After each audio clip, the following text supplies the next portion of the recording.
Martin Lindstrom, Biyoloji. Satın almaya dair bildiğimiz her şey neden yanlış? Bölüm 1. Kanın beyne hücum etmesi. Şimdiye kadar yapılmış en kapsamlı nöropazarlama araştırması. Sigara tiryakileri gergin ve huzursuz bir haldeydi. Kendilerini neyin beklediğini bilemiyorlardı. İngiltere'nin Londra kentinde nöro görüntüleme bilimleri merkezine ev sahipliği yapan tıp binasının önünde baş başa vermiş, yağmuru ve kararan gökyüzünü seyrediyorlardı. İçlerinden bazıları kendini sabahları ve öğle yemeğinden sonra birer sigara içen, bilemedin arkadaşlarıyla eğlenmeye gittiği akşamlarda belki yarım düzine kadar daha içen sosyal içici olarak tarif ediyordu. Diğerleri uzun bir sürede günde 2 paket götüren tiryakiler olduklarını gizlemiyordu. Hepsi de mutlaka Marlboro ya da Camel, hep aynı markaya sadık kalmıştı.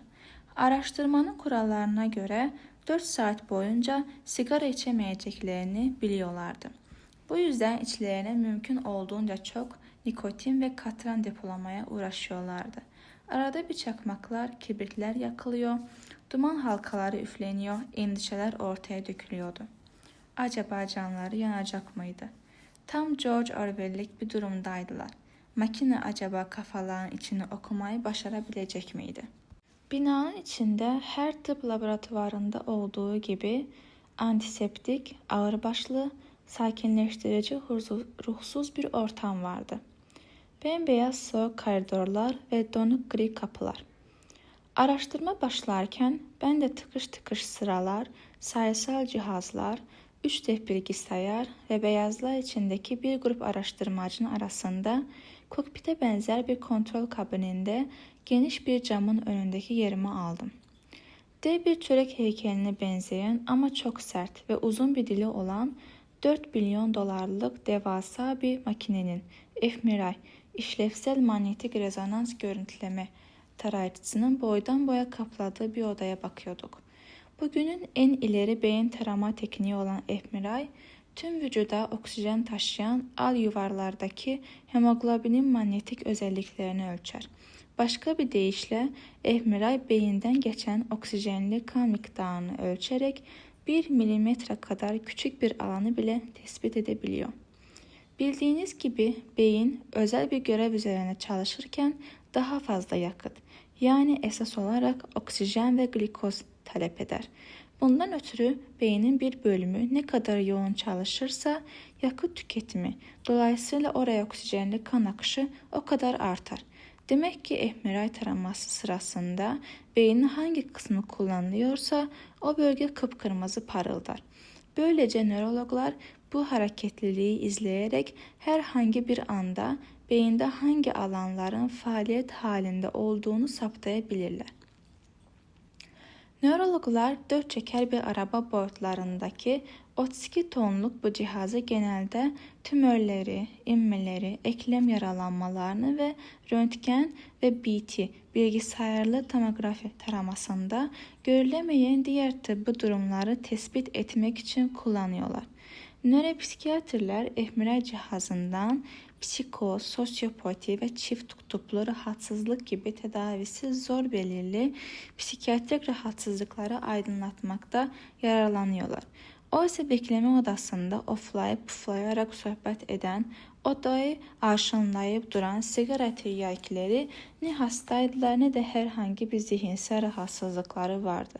Onlar ABD'nin diğer kesimlerinden seçilmiş benzer bir tiryaki grubu ile birlikte onlarca yıldır sağlık uzmanları, sigara şirketleri, sigara tiryakileri kadar sigara içmeyenlerin de kafasını meşgul eden bir sırrın derinlerine, daha doğrusu beyin içerisine inmemi sağlayacak çığır açıcı bir nöropazarlama araştırmasına katılmak üzere özenle seçilmişlerdi.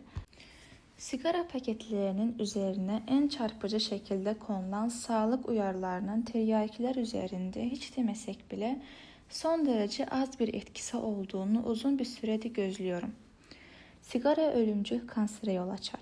Sigara amfizeme neden olur. Hamileyken sigara içmeye kusurlu doğuma neden olur. Tamamen doğru. Tartışılacak bir yanı yok.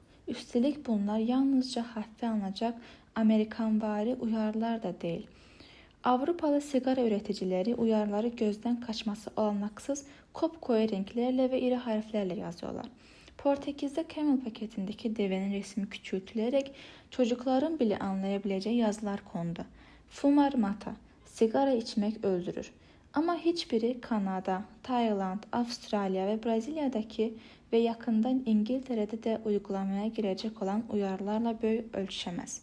Bu ülkelerle ciğer tümörleri, kangrenli ayaklar ve parmaklar, ağız ve gırtlak kanserlerinin yol açtığı açık yaralar ve dökülen dişlerin renkli resimleri paketlerin üzerine konarak gerçekler olanca korkunçluğuyla sergileniyor. Hiç değilse bu görüntülerin tiryakileri sigara içmekten vazgeçireceğini düşünebilirsiniz.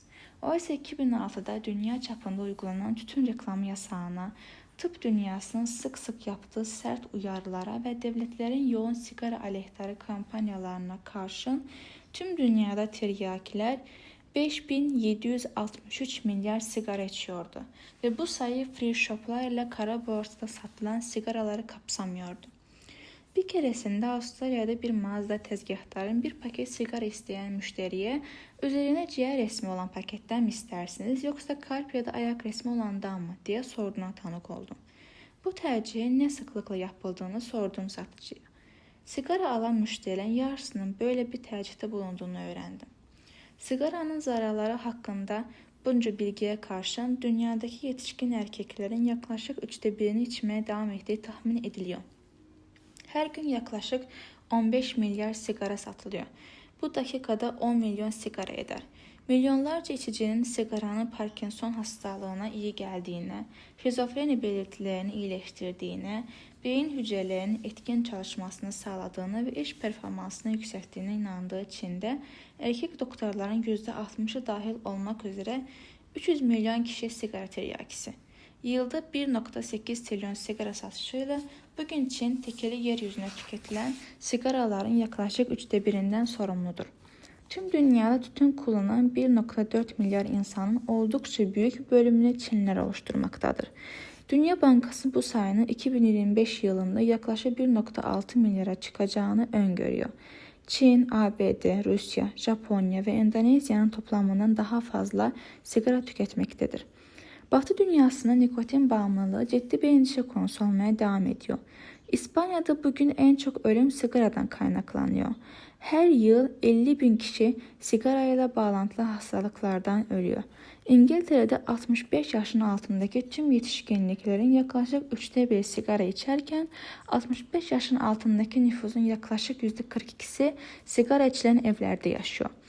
İngiltere'de 2. Dünya Savaşı'nda ölenlerin 12 katı kadar insan sigaradan ölmüştür. Amerikan Akciğer Derneği'nin verilerine göre her yıl doğum öncesi sigara içen anneler yüzünden erken doğan bebekler ve tütün kaynaklı kanserojenlere ikinci elden maruz kalan sigara kurbanları gibi dolaylı yoldan etkilenenler de dahil olmak üzere yaklaşık 438 bin Amerikanlı hayatı sigaraya bağlı hastalıklardan etkileniyor. Peki sırf ABD'deki sağlık harcamaları ne kadar? Yılda 167 milyar doların üzerinde. Buna rağmen sigara şirketleri yine de bizi öldürmek için yeni buluşlarla karşımıza çıkmaya devam ediyorlar. Örneğin Philip Morris'in iş yerlerindeki sigara yasağına karşı geliştirdiği en yeni silah toplantılar, telefon görüşmeleri, PowerPoint sunumları arasında çalınacak kısacık sürelere tüketilebilecek 7 nefeslik yüksek katranlı Marlboro Intense sigarasıdır. Ne kadar anlamsız değil mi? Tiryakiler uyarı yazılarını göremeyecek kadar kör mü? Kendileri için evet ama ben bu konuda bir istisnayım diye mi düşünüyorlar?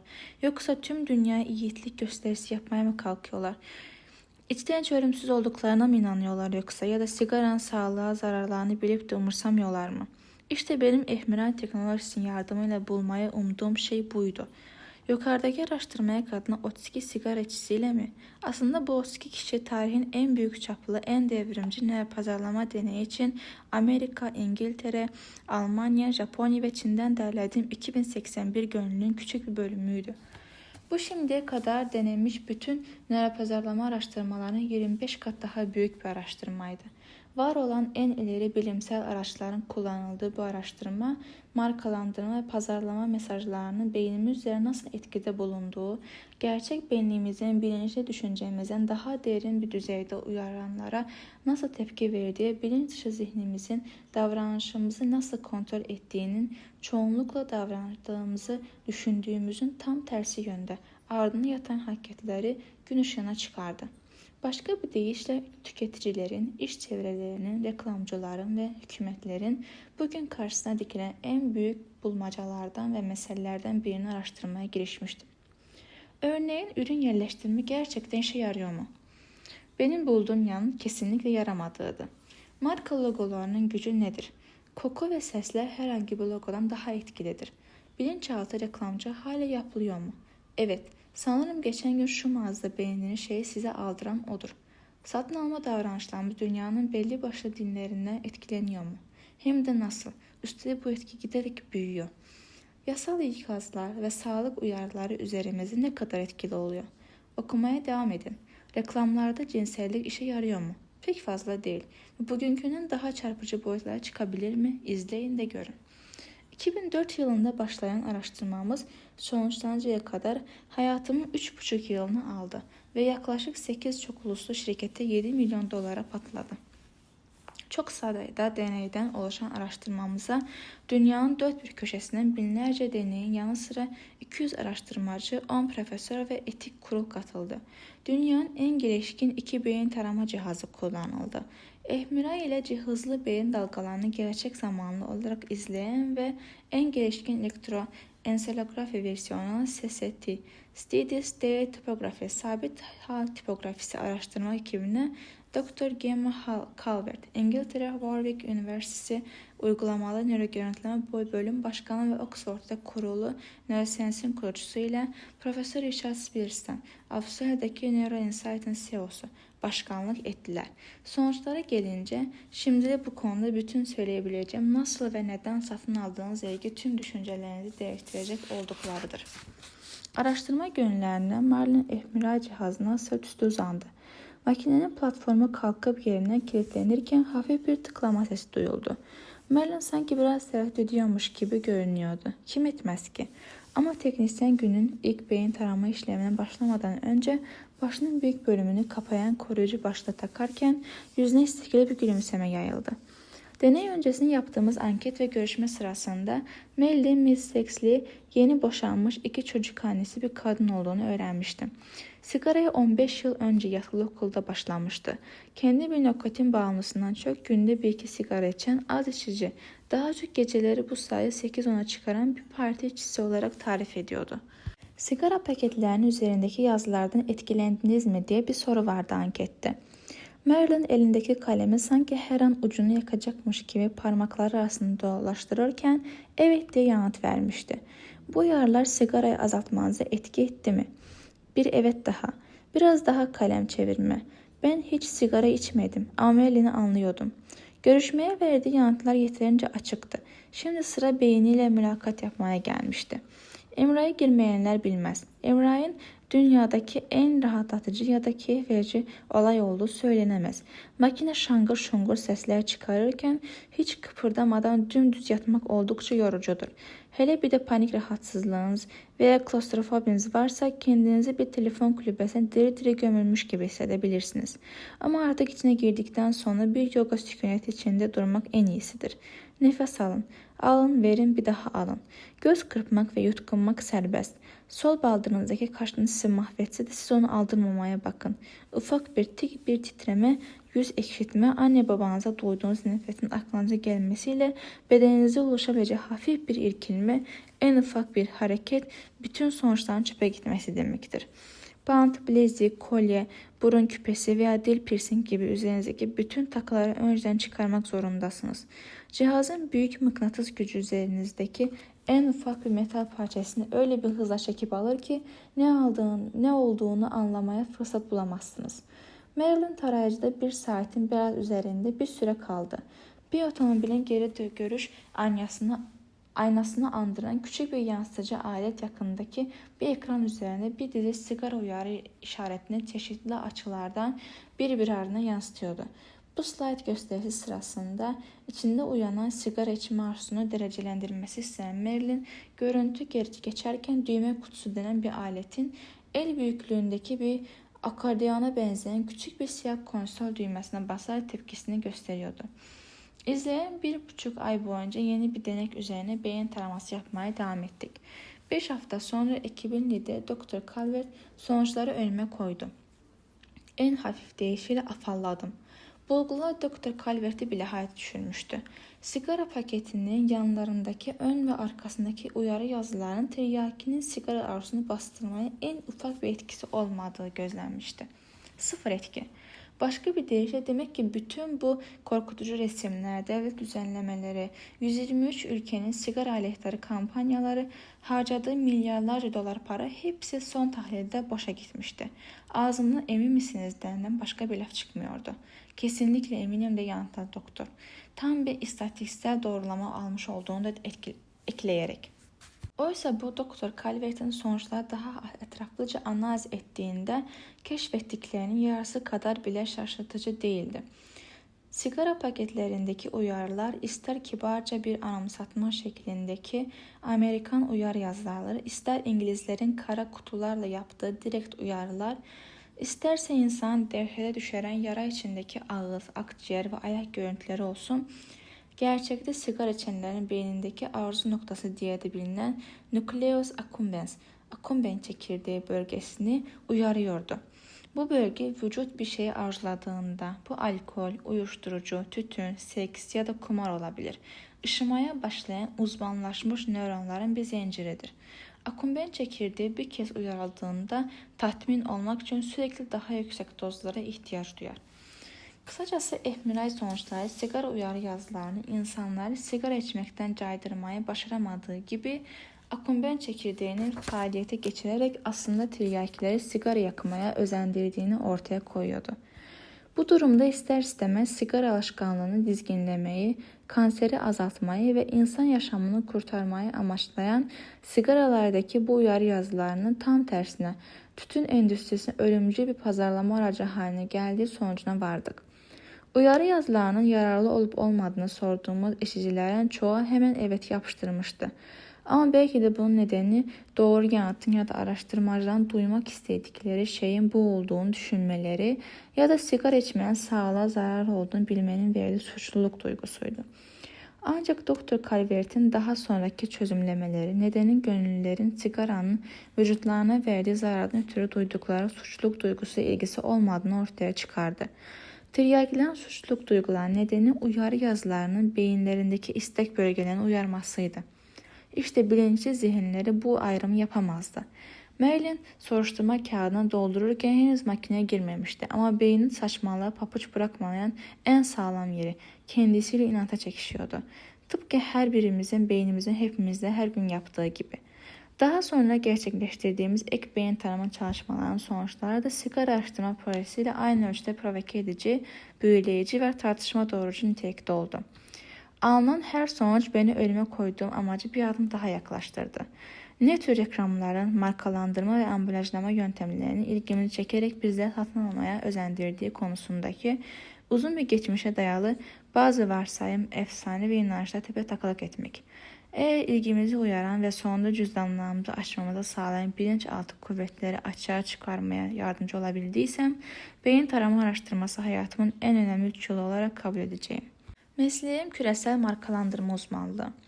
Tüketicilerin düşünme tarzını, belli ürünleri neden satın aldıklarını, buna karşılık diğer ürünleri neden almadıklarını ve de sağlıksız, batağa saplanmış, debelenip duran ya da daha baştan berbat bir görüntü veren ürünlere yeni bir hayat pompalamak için pazarlamacı ve reklamcılara neler yapabileceklerini bulmak tüm yaşantımın misyonu ve tutkusu olmuştur.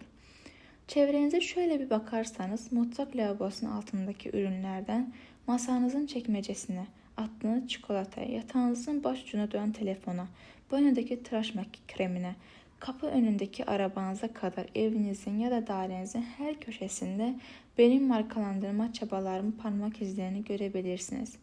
Belki televizyon kumandanızın markalandırılmasına katkım olmuştur.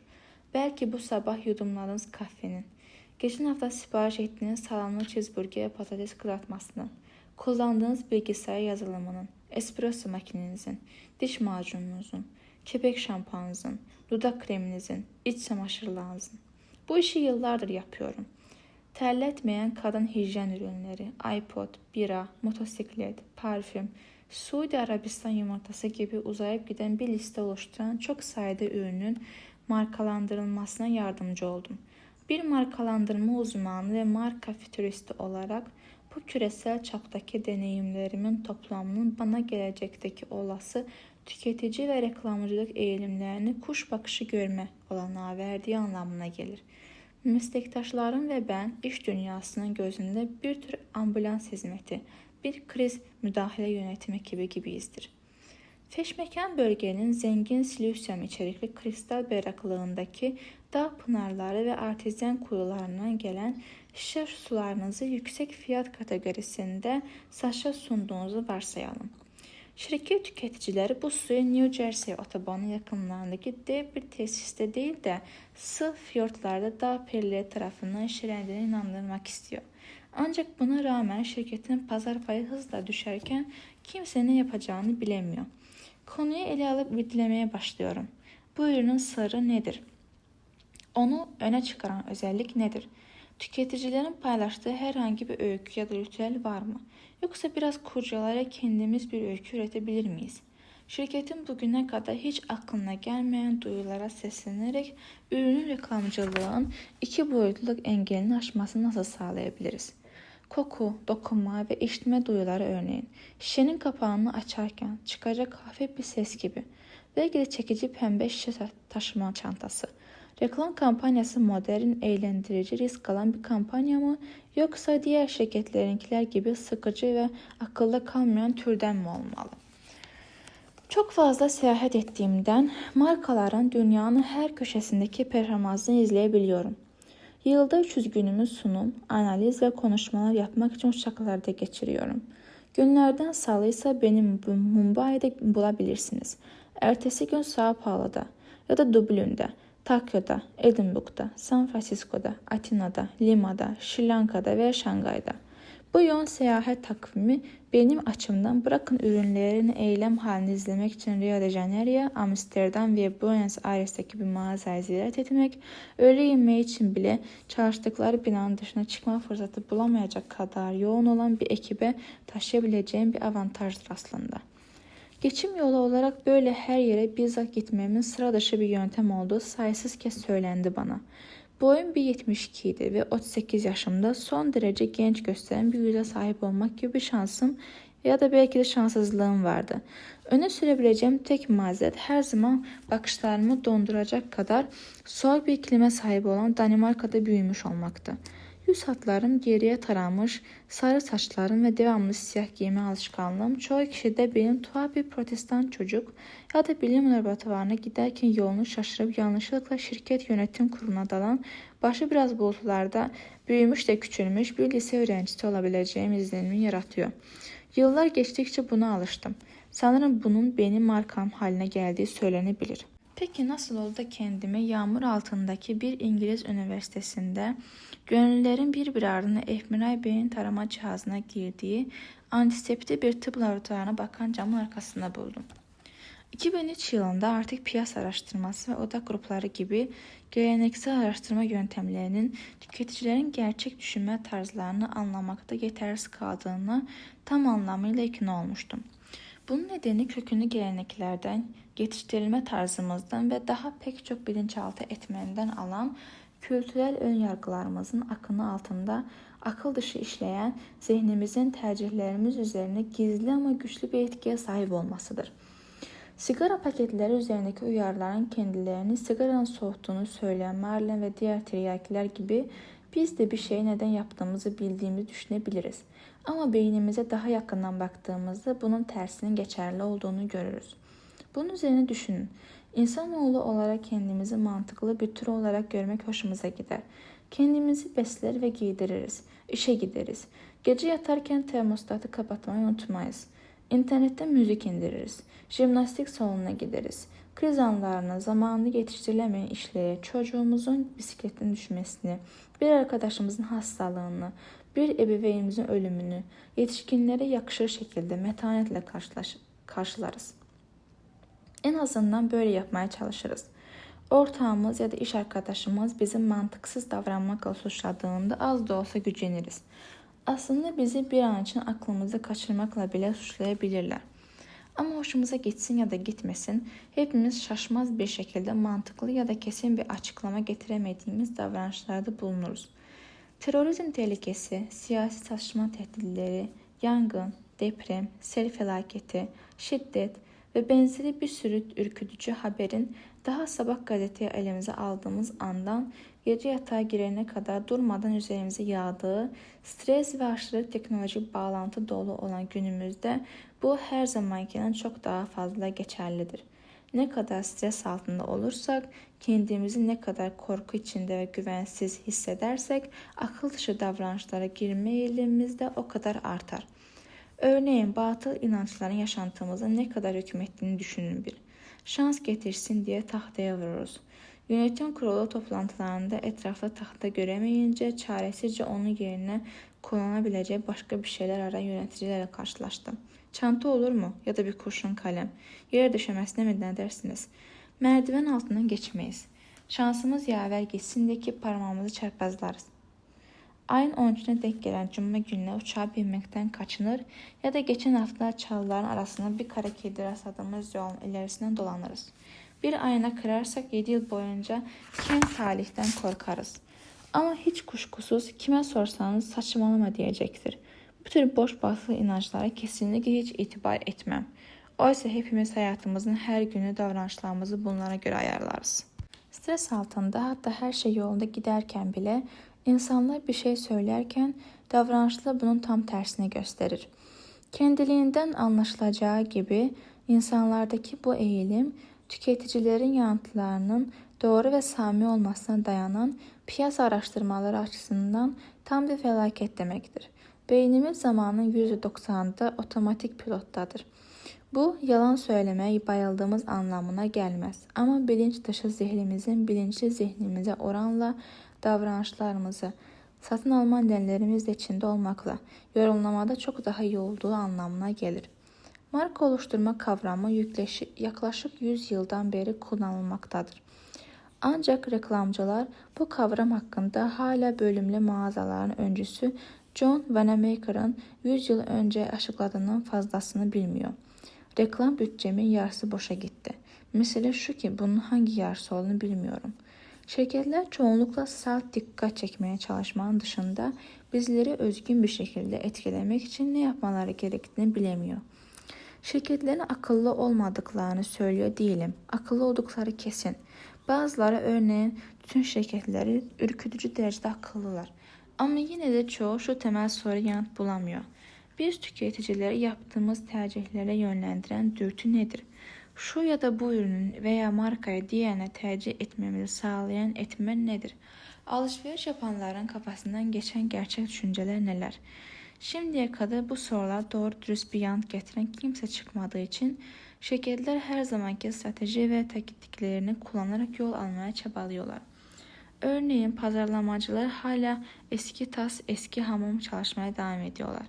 Bir fikri, bir ürün, hatta bir ambalaj biçimi üzerine çok sayıda gönüllünün sorgulandığı kantitatif araştırma ve ardından aynı topluluk içinden seçilen küçük odak gruplarının daha etraflıca sorgulandığı kalitatif araştırma. 2005 yılında şirketler pazar araştırmalarının sadece ABD'de 7,3 milyar doların üzerine para harcadılar. Bu rakam 2007'de 12 milyar dolara ulaştı. Üstelik asıl ürünü pazarlamak için yapılan ve Amerika'da yılda 117 milyar doları bulan harcamalar, paketleme ve sergileme, televizyon giderleri, internetteki banner reklamları, ünlü kişilere yapılan anlaşmalar ve billboard masrafları buna dahil değil. Ancak bu stratejiler hala işe yarıyor olsa piyasaya çıkan her 10 üründen 8'i ne 3 ay geçmeden başarısız oluyor.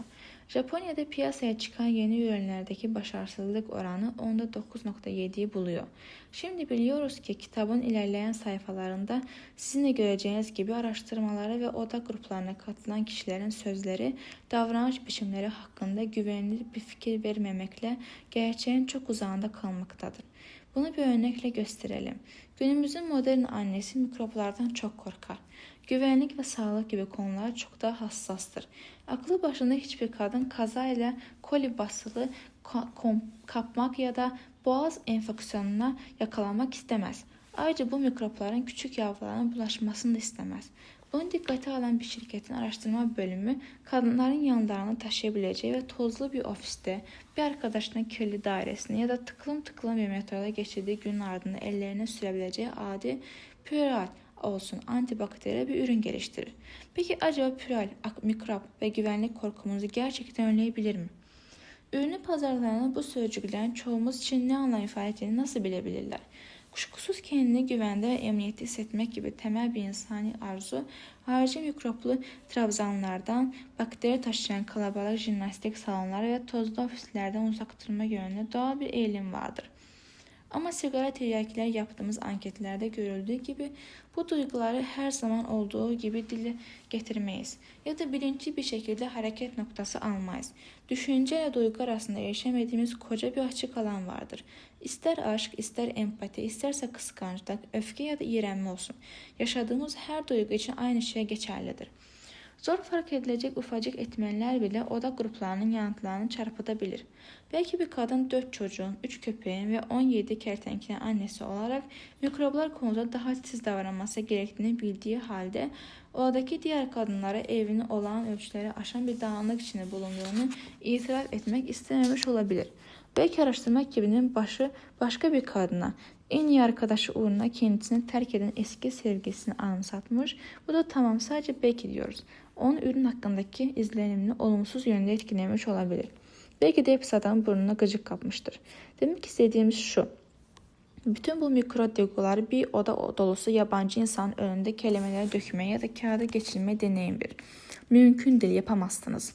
İşte bu nedenle tüketici olarak gerçek tepki ve duygularımız çok büyük olasılıkla düşünceler sözlüklere dökülmeden önce saniyenin milyonda biri kadar bir sürede beynimizde belirecektir. Bundan ötürü pazarlamacılar çıplak hakikate, satın almamızı sağlayan hakikate aracısız ve sansürsüz bir şekilde ulaşmak istiyorlarsa beyinlerimizle görüşmeleri gerekir.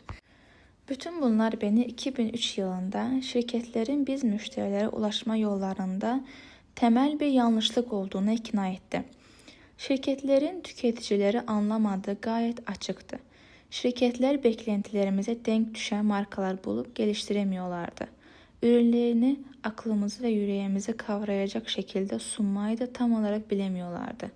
Pazarladıkları şey ister kozmetik ürünleri, ister ilaç, isterse fast food, otomobil ya da turşu olsun, hiçbir reklamcı öne çıkmaya ve yepyeni ya da devrimci bir şeyler denemeye cesaret edemiyordu. Ortalama tüketicinin zihnini anlama konusunda altındaki gemi şiddetini giderek artıran rüzgarla inip çıkarken elindeki parçalanmış el çizimi haritaya bakarak gördüğü şeyin düz bir kara parçası olup olmadığını anlamaya çalışan Christopher Columbus'un 1492'deki haline benziyorlardı.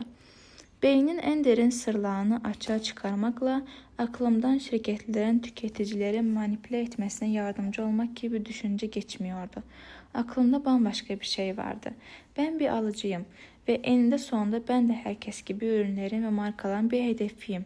Ayrıca yaptığım doğru olduğunu bilerek gece rahat uyumak isterim. Yıllar boyunca bu çizgiye aştığına inandığım bütün projeleri hep geri çevirmişimdir. 2000 araştırma deneyinin satın alma davranışlarını açıklığa kavuşturmaya uğraşarak zihnimizin en gerçek dürtüleri üzerindeki örtünün kalkmasına yardımcı olabileceğime, ayrıca bunun insan beyniyle ilgili bilimsel çalışmaları da ilerletebileceğine inanıyordum. Her şeyi havaya fırlatmanın, sonra da düştükleri yeri bularak her şeye yeni baştan başlamanın zamanı gelmişti. Beyin tarama çalışmamıza başlamanın da. Benim için her şey sıradan uzun bir uçak yolculuğu sırasında aldığım bir Forbes dergisindeki satın al düğmesini ararken başlıklı kapak yazısıyla başladı. Yazdığı bir pazar araştırmacısının İngiltere'nin Greenwich kendindeki küçük bir laboratuvarda bir bilişsel nörologla işbirliği yaparak 8 genç kadının televizyon reklamı seyrederken beyinlerinin içini izlediği bir çalışmanın sonuçları aktarılıyordu. Söz konusu reklamlar KitKat çikolatalarından Smirnoff vodkasına ve Volkswagen Passat marka otomobillere kadar bir düzineye aşkın ticari ürün reklamına oluşuyordu. Araştırmacı ile bilimci, beynin içindeki elektrik aktivitesini ölçen SST adı verilen bir cihaz. Sonradan bunun 1920'lerin siyah renkli kaygan banyo başlıklarına benzediğini fark ettim. Kullanıyorlardı. Bir bilgisayar ekranında çiftleşme dansı yapan iki minik yılan gibi ince teller halinde kıvrıla kıvrıla akan çizgilere odaklanmışlardı. Ama bunlar yılan değil. SST'nin milisaniye gerçek zamanlı olarak ölçtüğü, gönüllülerin reklamları izledikleri sırada gözlenen beyin dalgalarıydı. Kadınlardan birinin sol ön korteksinden gelen dalgalardaki bir anlık bir sıçrama, araştırmacılara KitKat'ın onu imrendirdiğini veya iştahını kabarttığını gösterecekti. Ardından gelen keskin bir düşüş, nörolog için kadının canını çekebileceği en son şeyin bir kadeh buzlu Smirnoff olduğu anlamına gelecekti. SST'nin ölçtüğü beyin dalgaları doğrucudur. Yalpalamaz, kaçamak yapmaya çalışmaz, kelime oyunlarına sığınmaz, akranların baskıları karşısında sinmez, kendini gizlemeye kalkmaz ya da karşısındaki kişinin duymak istediği şeyler söylemezler. Hayır, fMRI gibi SST de insan zihni ile ilgili son noktadır. Ondan daha ileri bir yöntem yoktur. Başka bir deyişle nöro yarım yüzyıllık pazar araştırmaları, odak grupları ve görüş yoklamalarının yanına bile yaklaşamadığı hakikatleri gün yüzüne çıkarabilir. Okuduklarım beni öylesine heyecanlandırmıştı ki neredeyse zili çalıp duygularımı hostese anlatacaktım. Daha önce söylediğim gibi ABD'de piyasaya sürülen her 10 ürünün 8'inin kaderi başarısızlığa mahkum. 2005'te tüm dünya mağazalarının vitrinlerinde ilk kez yer alan 156 bin ürün piyasaya her 3 dakikada bir yeni bir ürün çıkardığını işaret ediyordu. XP pazarlama grubuna göre dünya çapında her yıl kabaca 21 bin yeni marka piyasaya çıkıyor. Ancak bunların %90'ı bir yıla kalmadan raflardan kayboluyor. Tüketici ürünlerinde tüm yeni markaların %52'si ve bireysel ürünlerin %75'i tutunamıyor. Ne kadar korkunç rakamlar. Nöro görüntülemenin bu konu üzerine başarıyla gitmek için çok büyük bir şansa sahip olduğunu anladım. Nöro görüntüleme tüketicilerin ödüllendirme merkezlerine erişebilir ve hangi pazarlama ve reklamcılık gayretlerinin en uyarıcı, en çekici ve akılda kalıcı olduğunu, hangilerinin de donuk, itici, endişelendirici, en kötü çabuk unutulur olduğunu ortaya çıkarabilirdi. Pazar araştırması ortadan kalkacak değildi ama nöroloji masasında yerini alacak ve zamanla beyinsel yeni bir görünüme kavuşacaktı. 1975 yılında Watergate skandalı Amerika'ya sarsmaya devam ediyordu. İngiltere'de Muhafazakar Parti'nin başına Margaret Thatcher geçmişti. Avustralya'da renkli televizyon piyasaya çıkmıştı. Bruce Springsteen Born to Run albümünü yeni çıkarmıştı. Pepsi Cola yöneticileri Pepsi'nin meydan okuması diye bilinen deneye yoğun bir tanıtım kampanyası başlattılar. Çok basit bir deneydi bu. Dünyanın dört bir köşesinde yüzlerce Pepsi görevlisi alışveriş merkezleriyle süpermarketlerde kurdukları bankalarda merak edip masanın başına toplanan bütün erkek, kadın ve çocuklara üzerinde herhangi bir işaret bulunmayan 2 bardak uzatıyorlardı. Bu bardaklardan birinde Pepsi, diğerinde Coca-Cola vardı. Denekler bardaklardaki kola içtikten sonra hangisini daha çok beğendiklerini soruyorlardı. Sonucun umdukları gibi çıkması halinde Pepsi 68 milyar doları bulduğu tahmin edilen Amerikan meşrubat sektörünün Coca-Cola'nın hakimiyetine nihayet son verecekti. Şirketin pazarlama bölümü bütün sonuçları topladığında biraz şaşkınlığına kapılmış olsalar da Pepsi yöneticilerin yüzü gülüyordu. Gönüllerin yarısından çoğu Pepsi'ye Coca-Cola tercih etmişti. Yaşasın, öyle değil mi? Demek ki bu durum dünyanın her yeni Pepsi'den Coca-Cola'ya alt etmesi gerekirdi. Ama öyle olmadı. Bunun bir anlamı yoktu. Malcolm Gladwell 2005 yılında yayımlanan Çok Satan Kıvılcım Anı adlı eserinde bu olaya sınırlı bir yorum getiriyor. Pepsi'nin meydan okuması bir tadım testiydi ya da gazoz sektöründe merkezi yer testi diye bilinen bir çalışmaydı. Kitabda Pepsi'nin yeni ürünler geliştirme ekibinin eski sorumlularından Carol Dollard'ın bardaktan bir yudum alarak yapılan meşrubat tadım testi ile bütün kutuyu bitirerek yapılan test arasındaki farkı açıklayan sözleri aktarılıyor. Bir yudum alarak yapılan tadım testinde insana daha tatlı gelen ürünü Pepsi örneğinde olduğu gibi tercih etmeye eğilim gösterdiklerini, ancak bütün kutu içtiklerine her zaman için kan şekerinin yükselmesi olasılığının bulunduğunu belirtiyor. Gladwell Pepsi testte başarılı olduğu halde yine de Coca-Cola'nın pazar hakimiyetini sürdürmesi nedenini buna bağlıyor. Fakat 2003 yılında Houston'daki Baylor Tıp Okulu'nun İnsan Nöro Görüntüleme Laboratuvarı Müdürü Dr. Red Montego test sonuçlarını daha derin bir incelemeden geçirmeye karar verdi. Pepsi'nin meydan okumasının üzerinden 28 yıl geçtikten sonra bu araştırmayı 67 deneyin beynini fMRI cihazıyla inceleyerek tekrarladı. Önce gönüllere Coca-Cola'ya mı yok Pepsi'ye tercih ettiklerini ya da herhangi bir ayrım yapıp yapmadıklarını sordu. Aldığı yanıtda yapılan ilk deneyin sonuçlarına tıpatıp uyuyordu. Teste katılan deneklerin yarısından çoğu belirgin bir şekilde Pepsi'yi tercih ediyordu. Beyinleri de öyle. Tamamen yeni görünümlerden oluşan grupta çekici bir tat algılama halinde beyni uyarılan bölgesi olan ön pütamentinde aktivite canlanması görülüyordu. Bu ilginç ama pek de şaşırtıcı denemeyecek bir bulguydu. Ta ki deneyin ikinci aşamasında büyüleyici bulguya ulaşılıncaya kadar. Dr. Montego bu kez deneklerin içtikleri kolanın Pepsi mi Coca-Cola mı olduğunu önceden bilerek tatmalarını kararlaştırdı. Sonucu deneklerin %75'i Coca-Cola'yı beğendiğini söyledi.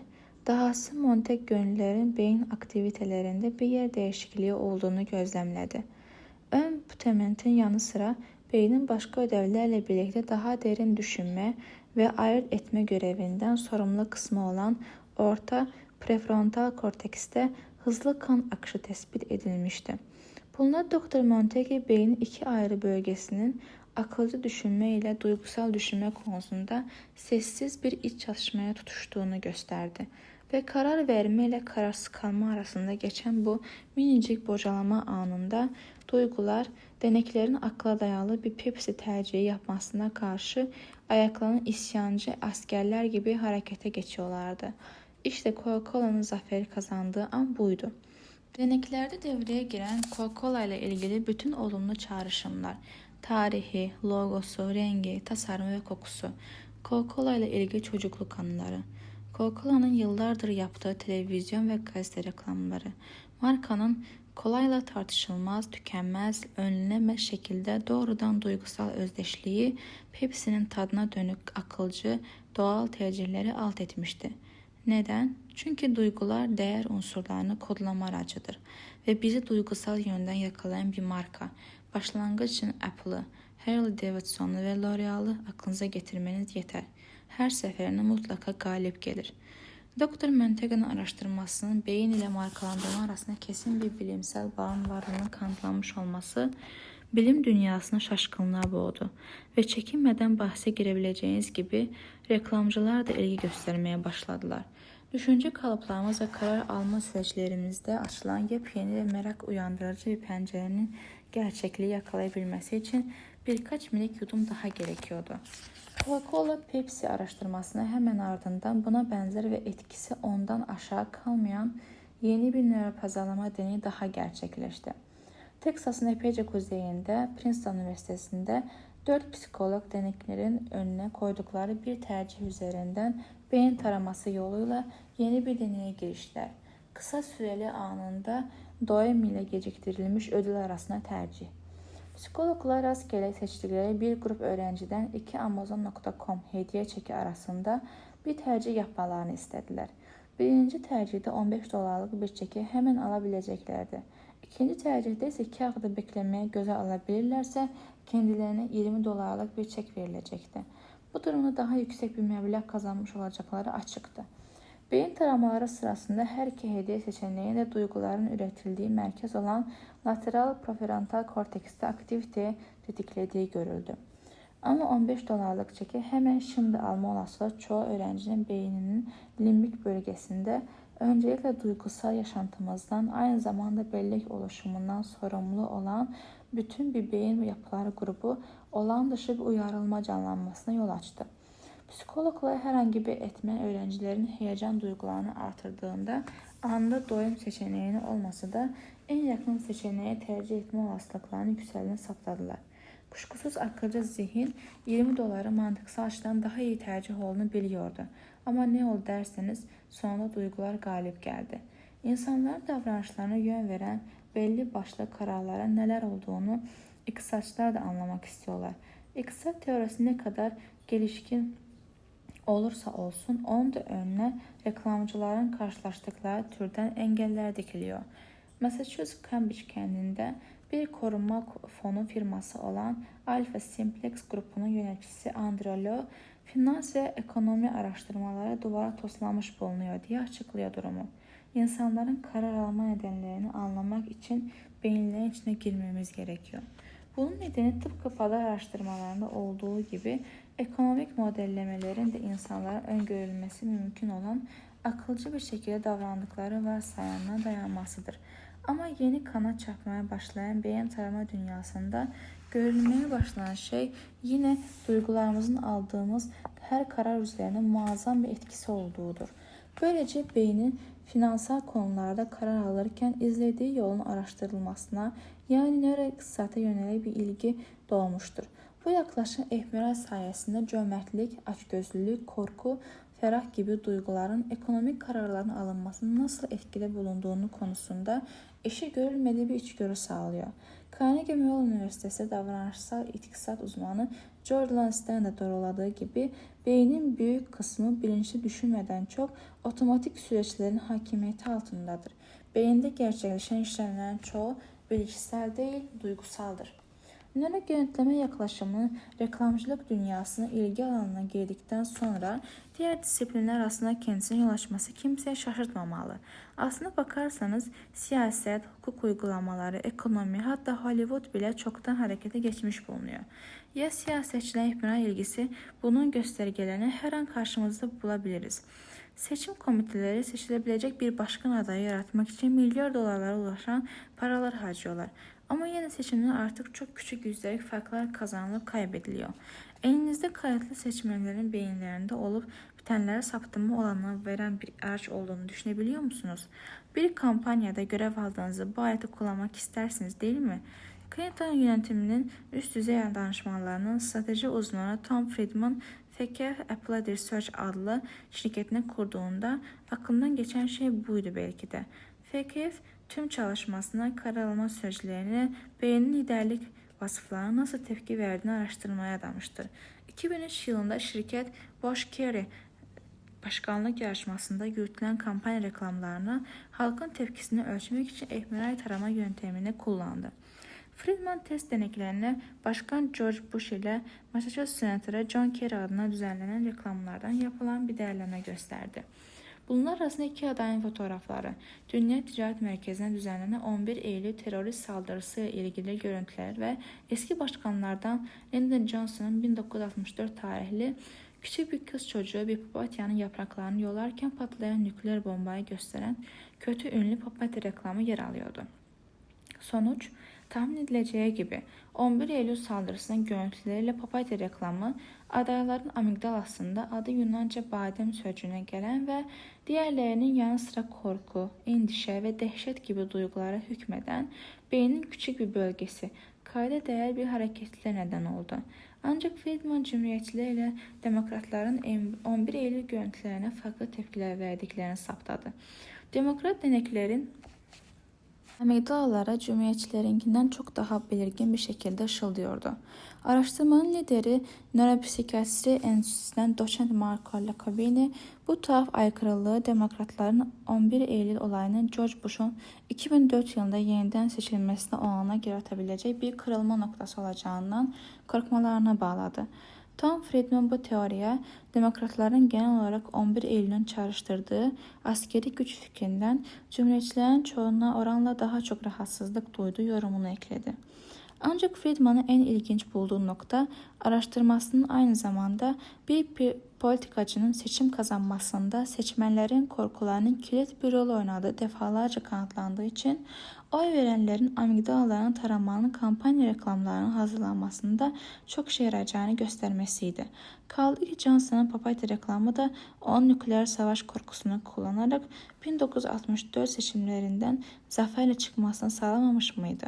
Ve bilindiği gibi tarih 40 yıl sonra yine Cumhuriyetçilerin terörizm korkusunu seçmenlerin kafasına vura vura 2004 seçimlerinde yine zaferle çıkmalarını getirdi. Siyasi reklamların yaygın bir şekilde iyimserlik, umut, çözülme değil yapılanma gibi olumlu vurgular yapan çığlıklarına karşın korku ağır bastı. Beyinlerimizin anımsadığı oydu. Beyin tarama teknolojisi insanların siyasi kararlarını yönlendirmek amacıyla kullanılmasının henüz ilk adımlarını gözlüyor olsak da 2008 Amerika seçimlerinin geleneksel araştırma yöntemlerinin kullanıldığı son seçim olacağını ve nörolojinin 2012'de bütün seçim öngörülerine egemen olmaya başlayacağını tahmin ediyorum. Bu yeni araçlar bizi bir gün klişelere ve kanıtlanmamış sözlere daha az bir bağlama noktasına getirecektir. Politika bilimine biraz daha fazla bilim girmesini sağlayacaktı, diyordu Tom Friedman. Nöroloji Hollywood'u da aynı ölçüde büyüledi. Stanford Üniversitesi'nden deneysel nörobiyolog Steve Quartz filmler vizyona girmeden haftalar hatta aylar önce yayımlanan film tanıtımlarına gösterdikleri tepkiyi ölçmek amacıyla denekler üzerine bir beyin taraması gerçekleştirdi. Bu reklamlar akılda kalıcı, çarpıcı, tahrik edici miydi, ilgimizi çekebilecek miydi? Stüdyolar beynin ödüllendirme merkezine neyin cazip geldiğini keşfedebilirlerse kesinlikle en akıl çelici tanıtım reklamlarını üretebilirler. Hatta filmlerin sonunu biz sinema izleyicilerinin gözüne en çekici görünecek şekilde düzenleyebilirlerdi. Bugünkü filmleri çok formülsü buluyorsanız o zaman koltuklarınızı Rocky 52'ye göre ayarlayın. Yasal durumlar, Kaliforniyalı bir girişimci yalan geçmez MRI adını verdiği bir ürünle yaygın bir kullanım alanı olan poligraf ya da diğer adıyla yalan makinesi testi yapan bir nöro görüntüleme cihazı geliştirdi. Varsayımın dayandığı nokta duygularını gizlemeyi bilen herkesin kabul edeceği gibi yalan söylemenin özel bir gayret gerektiği olmasıydı. Başka bir deyişle hayır sevgilim seni hiç aldatmadım veya yemin ederim ki dörtlerimi yakmıştım demek bilişsel bir uyarılma, dolayısıyla da beynin oksijenli kanın hücum etmesini gerektirir. ABD Pentagon bile MRI temelli bir yalan makinesi programı araştırmasını genişletti. Bu araştırma kısmen askeri amaçlı yeni araç ve teknikler geliştirmede ün kazanmış, savunmaya yönelik ileri araştırma projeleri ajans tarafından finanse ediliyor. Biz yine pazarlamaya dönelim. Gördüğümüz gibi henüz yeni kanat çarpmaya başlayan bu bilim şimdiden belli bir mesafe kat etmiş durumda. Örneğin 2002'de Almanya'nın Ulm kentindeki Daimler Chrysler Araştırma Merkezi'nde aralarında Mini Cooper ile Ferrari'nin de yer aldığı bir dizi otomobil resmi serilerek tüketicilerin beyinleri üzerinde fMRI cihazıyla bir araştırma yapıldı. Araştırmacıların bulduğu sonuç, denekler Mini Cooper'ın slaytını izlerken beynin arkasındaki insan yüzüne tepki veren gizemli bölgenin canlanması oldu. fMRI Mini Cooper'ın çekiciliğinin özünü tespit etmişti. Bu otomobilin arabanın web sitesinde övgüyle söz edilen açık bacaklı bulldog duruşu, aşırı katı gövde yapısı, 1.6 litre ve 16 valf alaşımlı motoru ve yandan korumalı 6 hava yastığı gibi özelliklerin dışında ve ötesinde Mini Cooper deneklerin beyinde hayranlık uyandırıcı bir yüz olarak yer etmişti. Işıltılı bir küçük adam, 4 tekerlekli bir Bambi, egzoz borusu olan bir Pikachu'ydu. Minik şişko madeni yanacıklarından bir makas alıp ondan sonra direksiyona oturmak geliyordu insan içinden. Bebek yüzlerinin beyinlerimiz üzerine güçlü bir etkisi olduğu kuşku götürmez. Manyetoensefagrafi olarak bilinen görüntüleme tekniğinin kullanıldığı bir Oxford Üniversitesi araştırmasında nörolog Morten L. Kringelberg 12 yetişkinden yanlarındaki bir ekranda benzer ifadeli çocuk ve yetişkin yüzleri yansırken bir bilgisayar işlemini yapmalarını istedi. Scientific American dergisine göre gönüllüler normalde bu tür görevleri yerine getiren beyin bölgelerini kullanarak işlemi yerine getirirken bütün katılımcılar çocuk yüzlerini gördükten sonra erken ve özel bir tepki gösterdiler. Daha da somut olarak saniyenin 7/1'i kadar bir süre içinde medial orbitofrontal kortekste göz yuvalarının üzerindeki ödüllendirici uyaranların saptanmasıyla bağlantılı olan aktivite ani bir yükselme görüldü. Başka bir deyişle Kringleback'a göre gönüllülerin beyinleri çocuk yüzlerini özel bir şeymiş gibi algılıyordu. Bunu daha da kafa karıştırıcı bulgular izledi. Aynı şirket bu kez bir düzine deneye 66 farklı arabanın resimlerini göstererek fMRI cihazı ile beyin taraması yaptı.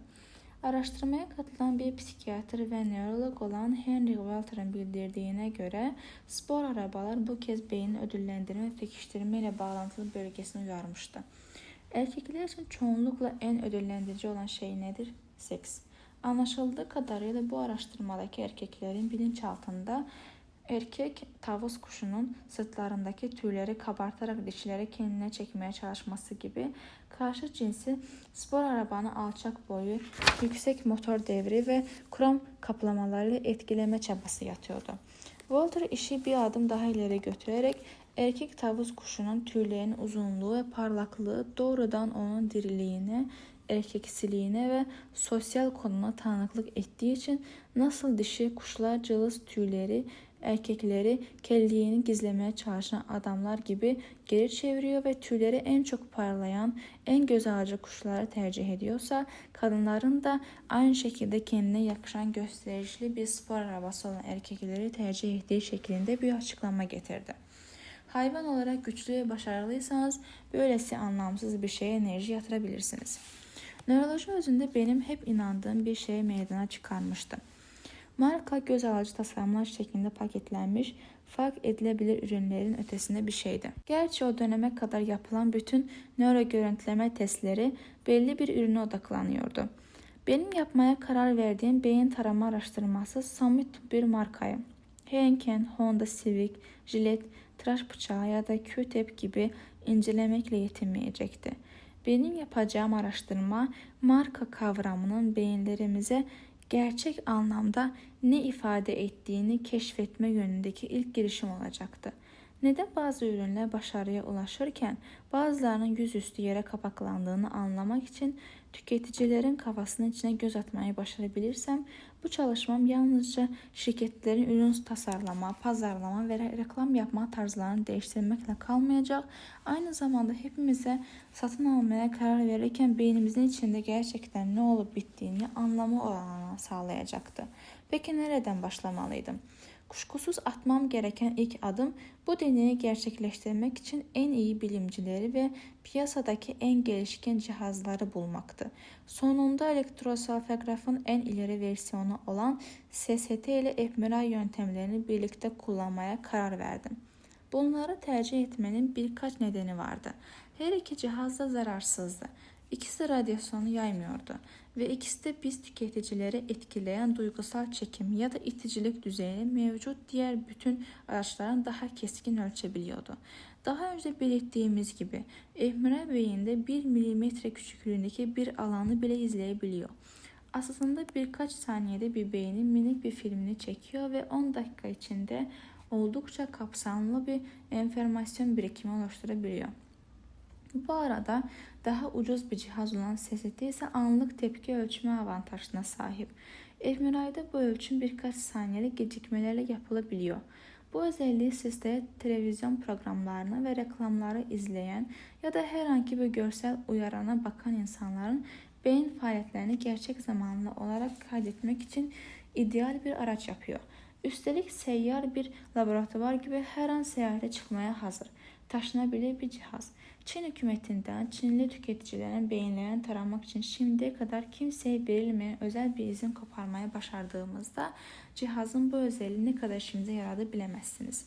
Sonunda araştırmamızı 102 fMRI taraması ve 1979 SST tetkikine dayandırdık. Neden sayıları eşit bölmedik? Tasarım, analiz, deney yürütme ve sonuçları yorumlama süreçlerini içeren bir fMRI beyin taraması daha pahalıya çıkıyor. SST ile yapılan çalışmalar çok daha ucuza geliyor. Bu durumda bile fMRI çalışmamızın maliyeti o güne kadar yürütülen araştırmaların maliyetinin 2 katını buldu. Bizim araştırmamıza kadar böylesine geniş ölçekli bir nöro pazarlama araştırması için fMRI ile SST cihazlarını bir arada kullanıp karşılaştırmaya deneyen kimse çıkmamıştı. Beyni bir ev olarak düşünürseniz bundan önceki bütün deneyler tek bir pencereden bakmaya benzetilebilir. Oysa bizim geniş kapsamlı araştırmamız bulabildiğimiz ne kadar pencere, çatlak, döşeme aralığı, çatı penceresi, fare deliği varsa hepsinden bakabilme olanağı vaat ediyordu. Ama bu çalışma hiç de ucuza çıkacak gibi görünmüyordu. Bir şirkete sırtımızı dayamazsak işin altından kalkamayacağımızın farkındaydım. Kafama takılan bir fikir yüzünden geceleri gözüme uyku girmezse onun peşini asla bırakmam. Buna kibarca ısrarcılık diyebilirsiniz. Mesaj kutunuzda 27 mesaj mı gelmiş? Hepsi bendendir. Kusura bakmayın. Böyle olduğu halde onca çabama karşın birçok şirketten eli boş döndüm. Kapısını çaldığım insanlar ya etkilendi ama ikna olmadı ya da etkilendi ama gözü korktu. Üstelik böylesine tutkulu bir beyin tarama deneyinin insanlarda etik kaygılar doğurmaması düşünülemezdi. Nöro pazarlama lafını duyan herkesin en sık gösterdiği tepki Orwell'cilik oluyordu. Yakın zamanda New York Times magazine çıkan yasalar ve beyin görüntüleme konusundaki bir kapak öyküsünde beyin taramanın yurttaşların özel yaşamının gizliliğini ve zihinsel özgürlüğünü tehdit eden bir tür zihin okuyan süper cihaz olduğu yönünde akademisyenler arasında yaygın bir korkunun varlığından söz ediliyordu. Ancak dürüst olmak gerekirse ben bu etik kaygıları paylaşmıyordum. Ön sözde belirttiğim gibi burada söz konusu olan insanların beyinlerine bir takım fikirler yerleştirmek ya da onları almak istemedikleri şeyleri satın almaya zorlamak değildi. Kafalarının içinde bulunan bir şeyleri gün ışığına çıkarmaktı. Bizim biyoloji dediğimiz şey. Kendi arzularıyla bize gelen gönüllerimiz gerçekten heyecanla yeni bir bilimin doğuşuna yer almaya can atıyorlardı. Kimseden tek bir şikayet gelmedi. Hiçbir ters etki, hiçbir yan etki, herhangi bir sağlık riski yoktu. Herkes ne yaptığını iyi biliyordu ve imzayı atmadan önce hepsi en ince detayına kadar bilgilendirilmişti. Ayrıca işin sonunda bir hastane etik kurulu çalışmalarımızın her bir ayrıntısını bütün yönleriyle denetimden geçiriyor ve onlardan onay almadan herhangi bir adım atmamıza izin vermiyordu. Nihayet nöro pazarlamaya bir şans vermek istediğini bildiren bir şirket çıktı. Onu bir başka şirket izledi. Derken bir başkası daha. Birkaç ay içinde 8 çok uluslu kuruluştan ihtiyacım olan tüm kaynakları elde etmiş durumdaydım. Sonunda ben de biraz para koydum. Operasyon ve lojistik açısından şimdiye kadar yaşadığım en büyük başarısıyla karşı karşıyaydım artık. Bir dizi ülkeden devasa bir gönüllü ordusu, en son hesabıma göre 2081 kişi devşirmem gerekiyordu. Neden? İlk olarak kimse araştırmamız dayandırdığım örneklem kitlesinin çok dar ya da sınırlı olduğunu iddia edememeliydi. Artı araştırmamız küresel ölçekte olmalıydı. Zira bugün dünyada bütün şirketler ve markalar küreseldi. Sonunda 5 ülkede karar kıldım. Madison Avenue ile Hollywood'un vatanı olduğu için Amerika, nöro pazarlama alanda en ileri ülke olduğu için Almanya, Dr. Calvert'in şirketinin bulunduğu ülke olduğu için İngiltere, piyasaya yeni bir ürün çıkarmanın dünyada en büyük zorluk ve sıkıntılarla karşılaştığı ülke olduğu için Japonya ve şimdilerde dünya en büyük yükselen pazarı olduğu için Çin. Birkaç ay sonra Los Angeles'taki bir stüdyoda kafalarına sesli başlıkları, elektrotlar, kablolar ve gözlükler takılmış halde bir TV ekranında Simon Cowell, Paula Abdul ve Randy Jackson'ı izleyen yüzlerce gönüllü arasındaydım. Sahnede havai gömlekli, havayla bir adam Monkeys'in Daydream Believer şarkısının sıra dışı bir yorumunu seslendirirken bir lise disiplin kurulu üyesi gibi kırmızı koltuğuna gömülmüş olan Simon sakin sakin kolasını yudumluyordu. Bu ilk deneyimizde izleyicilerin Amerika'nın en popüler televizyon şovlarından birine vereceği tepkileri inceleyerek gündemimin başına aldığım sorunun yanıtını bulabilecektim. Programın arasında ürün yerleştirmek gerçekten işe yarıyor muydu? Yoksa bu hem reklamcıların hem de tüketicilerin uzun zamandır inandıklarının tersine muazzam bir para israfı mıydı?